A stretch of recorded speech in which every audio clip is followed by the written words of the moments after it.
الحمد للہ وکفی وسلام علی عبادہ الذین اصطفی اما بعد۔ اللہ تعالی نے آذان کو اسلام کے شاعر اور دین کی دعوت کے لیے مقرر کیا۔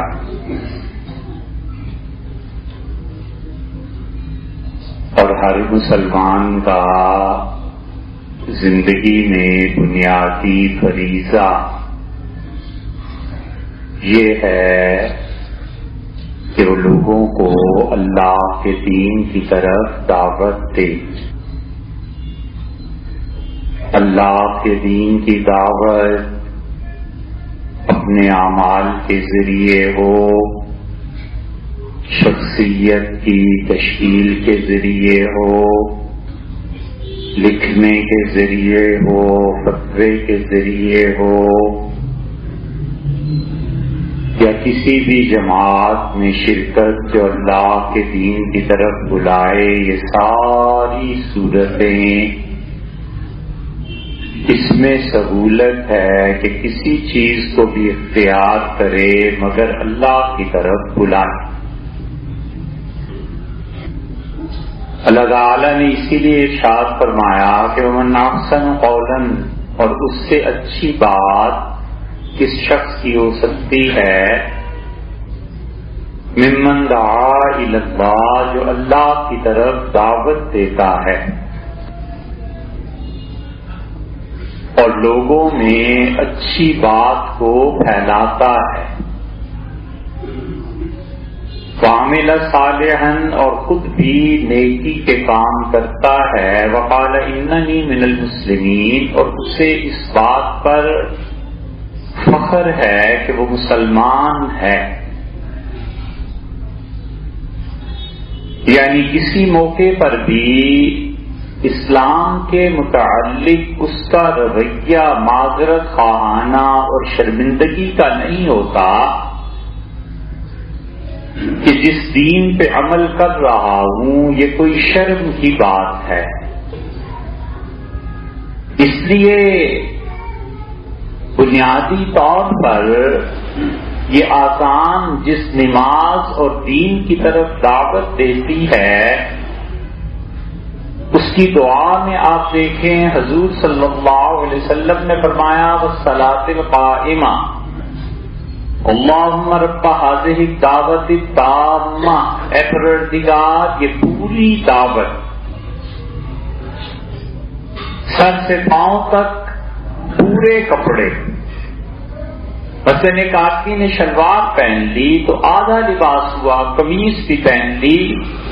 تو اچھا کیا، اس نے موزے بھی پہن لیے تو اور اچھا کیا، ٹوپی اوڑھ لی اور اچھا کیا تو پورا لباس ہو گیا۔ اذان کو فرمایا کہ کلمت التامہ، پورے جملے، یعنی پورا دین اس اذان میں ہے، اور اس کے نتیجے میں والصلاۃ القائمہ، وہ نماز جو کھڑی ہوتی ہے کہ لوگ اذان سن کے آتے ہیں، اور وہ جو دعوت دینے والا ہے اسی لیے اسے قبر کے عذاب سے مستثنا رکھا گیا کہ وہ ساری زندگی اللہ کی طرف بلاتا تھا۔ اتفاقات پیش آتے ہیں اور ان اتفاقات کو کبھی بھی کسی خوش فہمی اور غلط فہمی کے لیے بنیاد نہیں بنانا چاہیے۔ 8ویں صدی ہجری میں انتہائی صالح اور نیک خطیب مسجد نبوی کے وہ آذان دے رہے تھے اور بجلی گری انہی پہ اور وہی ختم ہو گئے جل کے۔ تو اہل مدینہ میں سے بعض لوگوں نے بڑا برا اسے تصور کیا کہ مسجد نبوی پر بجلی گر گئی اور مؤذن اس طرح چلا گیا، اچھے میں گوئیاں شروع ہوئیں، اس کا کردار ایسا تھا ایسا تھا ایسا تھا۔ تو جو بڑے لوگ تھے درد والے، انہوں نے کہا تم شرم کھاؤ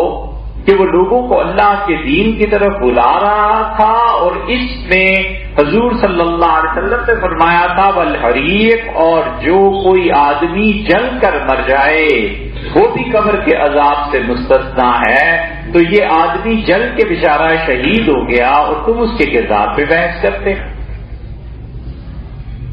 لوگوں کا دماغ بری طرف ہو گیا اور اچھائی کسی نے نہیں سوچی کہ اس عمل کا دوسرا پہلو کیا ہے۔ اس لیے محسن کو اتنی زیادہ فضیلت کا مستحق ٹھہرایا گیا کہ وہ پورے جملے کہتا ہے اور ان جملوں کے نتیجے میں لوگ آتے ہیں اور نماز پڑھی ہوتی، اور پھر وہ جو اقامت کہتا ہے تو اقامت آذان سے افضل ہے،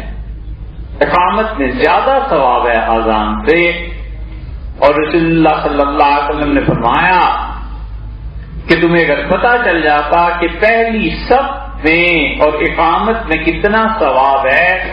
تو محلے والے مل کے قرعہ اندازی کرتے کہ کون کس نماز میں پہلی صف میں کھڑا ہو۔ سیدنا عمر رضی اللہ عنہ اسی لیے فرماتے تھے کہ اگر خلافت کا بوجھ نہ ہوتا تو میں پسند کرتا ہوں کہ میں کاش کسی مسجد کا مؤذن اذان دیتا۔ وہ جانتے تھے کہ کتنی بڑی چیز ہے یہ اذان، اور اس کے جملے کہتے ہیں پورے دین کی دعوت ہے، اور اس کے نتیجے میں نماز قائم ہوتی ہے، اور اقامت اس لیے افضل ہے کہ اذان تو وہ پورے شہر محلے گاؤں ان کے لیے، اور جو مسجد میں آ گئے ہیں اب ان کے لیے اقامت ہے کہ شبھی تم آ جاؤ اور نماز کو قائم کرو، تو یہ زیادہ ثواب۔ اسی لیے رسول اللہ صلی اللہ علیہ وسلم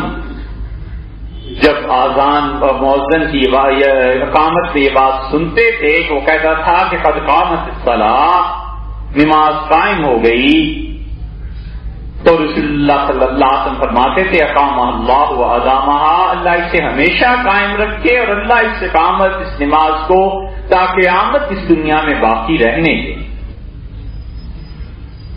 تو جس چیز کی دعوت دے رہا ہے اسلام کے کئی اصول ہیں، مثلا یہ فرمایا گیا کہ بنی الاسلام علی خمسہ، 5 چیزیں ہیں جو اسلام کی بنیاد ہے۔ وہ کیا ہے؟ 5 اعمال ہیں۔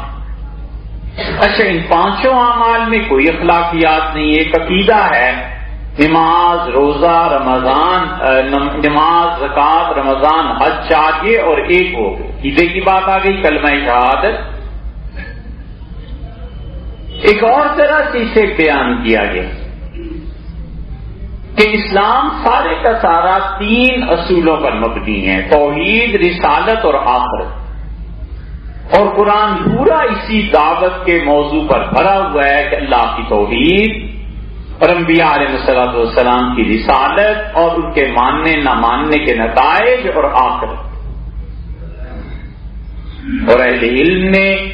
اسلام کی بنیادیں اخلاقی اعتبار سے 4 قرار دی ہیں۔ وہ کہتے ہیں کہ ان 4 میں سے جتنی جس میں کمی ہوگی اس کا اسلام اتنا ہی کمزور ہو جائے گا، اس کا دین اتنا ہی کمزور ہو جائے گا۔ وہ کہتے ہیں اسلام جن 4 ستونوں سے قائم ہے، یا اسلام کے اگر 25% 4 حصے 4 ٹکڑے بنائے جائیں تو کہتے ہیں سب سے پہلے سچ ہے۔ اسلام کہتا ہے ہمیشہ سچ بولو۔ اسی لیے جو لوگ زندگی میں سچ بولتے تھے اللہ نے فرمایا ہے کہ قیامت میں ہم اپنی توحید پر ان کو گواہ بنائیں گے۔ یہ تھوڑی سی بات نہیں ہے۔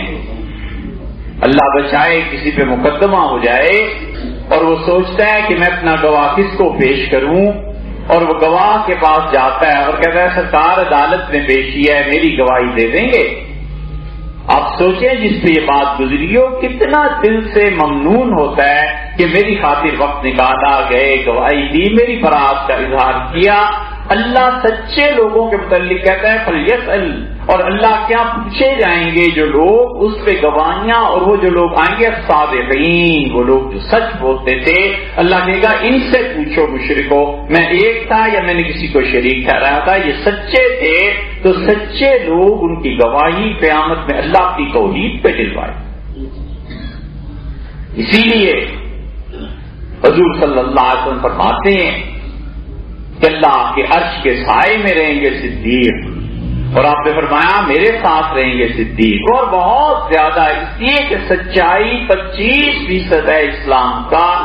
جتنا جھوٹ بولے گا اتنا ہی کھوٹ کرے گا، اور جس کو پرواہ ہی نہیں ہے سچ اور جھوٹ کی، اس کے لیے لا الہ الا اللہ کیا ہے اور خدا کے ساتھ شرک کرنا کیا ہے، دونوں برابر ہیں۔ سچ جھوٹ ہی کرتا ہے تو سچ کیا اور جھوٹ کیا۔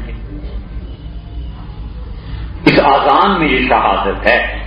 اور وہ پکارتا ہے اور کہتا ہے کہ میں گواہی دیتا ہوں اللہ کی وحدانیت کی، اور گواہی دیتا ہوں حضرت رسالت پناہ صلی اللہ علیہ وسلم کی رسالت کی، اور بنیادی طور پہ جتنا خدا کی توحید کا غلبہ ہوتا ہے اور حضرت رسالت پناہ صلی اللہ علیہ وسلم کا ادب اور احترام دل میں آتا ہے، اتنا ہی انسان اپنے آپ کو پاک صاف محسوس بھی کرتا ہے۔ بہت سی باتیں ایسی ہیں جو برداشت سے باہر ہوتی۔ ابھی ایک آدمی نے نظریہ پیش کیا ہے، یہ اس لیے عرض کر رہے ہیں کہ آپ کو پتہ چلنا چاہیے کہ یہ ایسے لوگ بھی اپنے آپ کو مسلمان ہی کہتے ہیں۔ اس نے سعودی حکومت سے کہا کہ حضور صلی اللہ علیہ وسلم کا روزہ مبارک مسمار کر دیا جائے، اور رات کو آپ حضور صلی اللہ علیہ وسلم کی میت کو نکالیں اور جنت البقیع میں کہیں دفن کر دیں، لوگوں کو پتہ ہی نہ چلے کہ حضور صلی اللہ علیہ وسلم کہاں ہیں، تاکہ امت شرک کا دروازہ ختم ہو جائے۔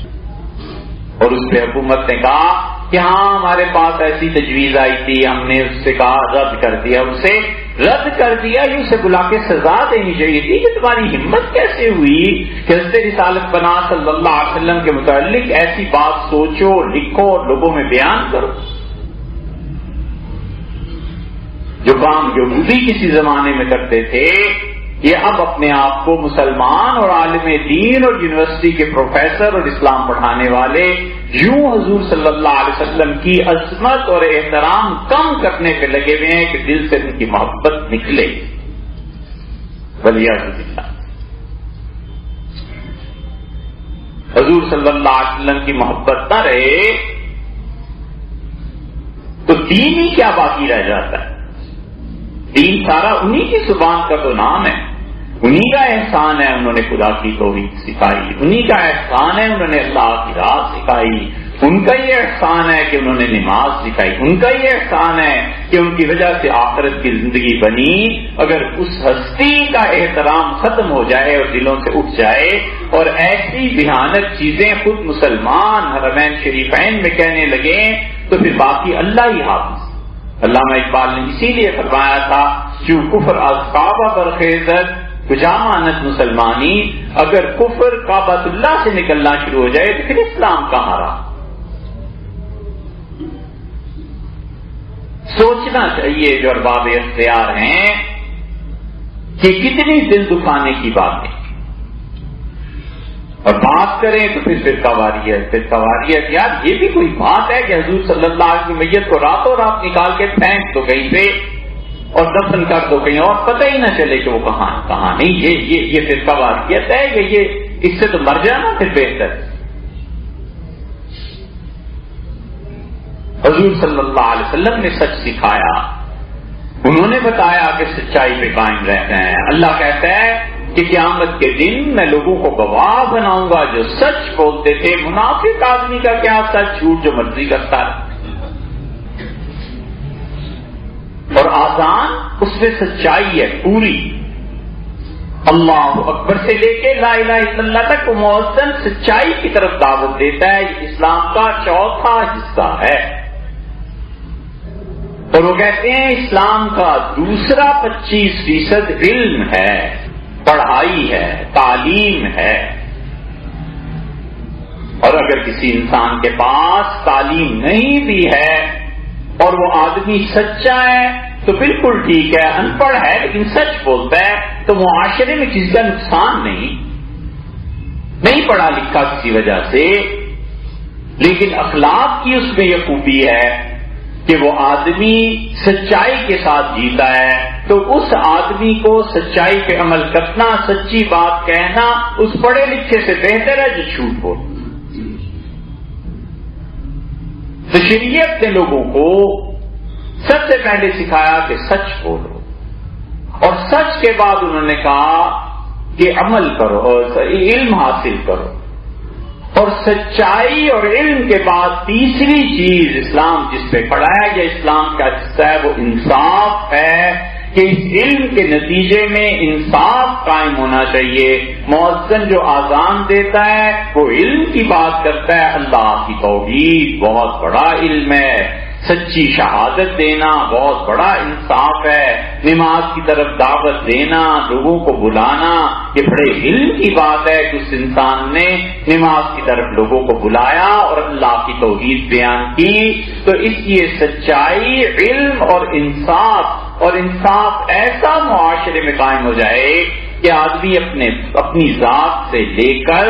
اور آخر تک حکمران وقت تک انصاف اپنی ذات سے بھی کرے اور چھوٹے سے بھی، یہ انصاف ہے۔ اسی لیے اللہ نے فرمایا کہ شاہد اللہ انہ لا الہ الا ہو، لوگوں میں اللہ قسم کھاتا ہوں اس بات پہ کہ میرے علاوہ کوئی خدا نہیں کائنات۔ یہ تو دعویٰ ہے، دعویٰ اللہ تعالیٰ نے کیا ہے، کوئی بھی کر سکتا ہے، کوئی بھی کہتا ہے میں سچا ہوں، کوئی بھی کہتا ہے ایسے ایسے۔ دلیل اللہ فرماتے ہیں والملائکہ، اور میرے فرشتے قسم کھاتے ہیں اس بات پہ، شہادت دیتے ہیں کہ کائنات میں میرے علاوہ کوئی خدا نہیں۔ اور فرشتے ایسے ہیں، اللہ نے کہا لا یفترون، اور وہ لوگ تھکتے نہیں ہیں۔ فطر عربی میں کہتے ہیں ایسے ناپنا، کئی مرتبہ ہوتا ہے نا، انگوٹھا اور انگلی اس کے درمیان رکھ کے ناپ لیتے ہیں، اتنی پیمائش ہوتی ہے، اسے کہتے ہیں فطر۔ اور یہ چونکہ تھوڑی سی پیمائش ہوتی ہے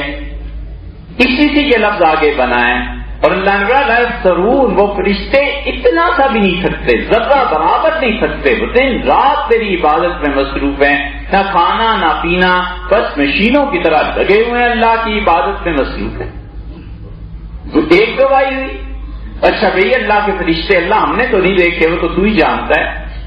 گواہی کس کی؟ اللہ کا وہ علم قائما بالقسط، اور میری توحید کی گواہی اگر لینی ہے تو قسم کھاتے ہیں وہ لوگ جنہیں میں نے علم دیا ہے اور اس کے نتیجے میں وہ انصاف کی بات کرتے ہیں، وہ علماء۔ اللہ نے کہا ان کا علم انہیں مجبور کرتا ہے کہ وہ انصاف کی بات کریں۔ یہ گواہی دینا اور انصاف کو قائم رکھنا اتنی بڑی بات ہے کہ اللہ نے فرمایا وَلَوْ عَلَىٰ أَنفُسِكُمْ، اس گواہی دینے میں، انصاف کرنے میں اگرچہ زد تمہاری اپنی ذات پر پڑتی ہو نا تو بھی گواہی سچی دینی ہے۔ بالوالدین، تمہاری سچی گواہی کے نتیجے میں تمہارے والدین جیل جاتے ہیں، پھانسی چڑھتے ہیں تو بھی سچی گواہی دینا۔ اللہ نے فرمایا تمہارے رشتہ دار، اور اللہ نے عجیب بات کی، اللہ نے کہا جس کے خلاف بھی گواہی دینی ہے، اگر وہ آدمی غریب ہے تو ترس نہ کھا جانا، اور اگر وہ امیر ہے تو اس کی دولت سے مروب نہیں ہونا۔ کونوا قوامین للہ، اللہ کے لیے کھڑے ہو جاؤ اور انصاف کو قائم۔ ایسے ہی تو حضور صلی اللہ علیہ وسلم وفات سے پہلے مسجد نبوی میں تشریف لائے اور اور آ کے کہا کہ لوگوں میں تمہارے سامنے ہوں اور میں اللہ کے حضور میں جا رہا ہوں، کسی کے حق میں کوئی زیادتی مجھ سے زندگی میں ہو گئی ہو تو میں حاضر ہوں۔